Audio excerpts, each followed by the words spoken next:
মানে এমন একটা পর্যায়ে চলে আসে, কিন্তু আমার সেই মানে ওই উদ্দেশ্যটাই নষ্ট হয়। আসসালামু আলাইকুম। আসলে রিয়াদ শহর ছেড়ে মক্কা শহরে যাব, আমার মনটা ভীষণ খারাপ। আর মনটা ভীষণ খারাপ এজন্য বাস্তবতার অনেক কিছু মনে পড়ে। সেই বাস্তবতার মধ্য থেকে কিছু কথা আপনাদের সামনে তুলে ধরি। মানে বাস্তবতা এত বড়ই কঠিন।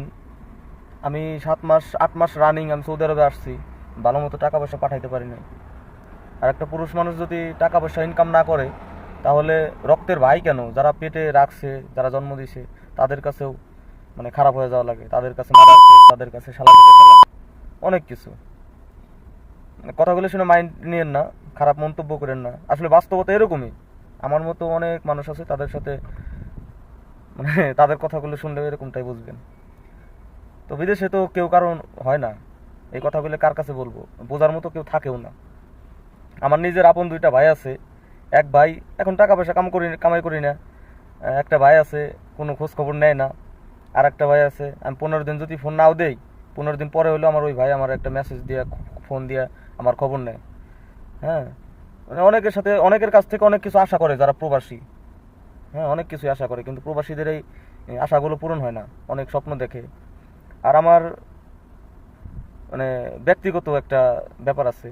এটা হচ্ছে, আমার মনটা যখন একটু ভালো থাকে, তখন আমি বিভিন্ন রকমের স্বপ্ন দেখি, আশা জাগে মনে।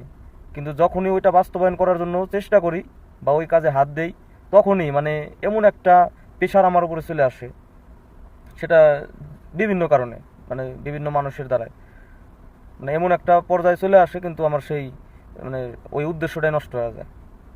সেই উদ্দেশ্যটার সফল করার মতো মানে সময়টা আর আমার হয় না, মানে ভালো সময়টা নষ্ট করে দেওয়ার মতো মানুষ আছে।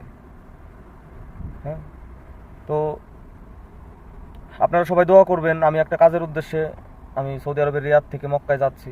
আল্লাহ যেন সহি সালামতে ওখানে পৌঁছায় এবং সুন্দর মতো যেন কাজকাম করে পরিবারের মুখে হাসি ফোটাতে পারি।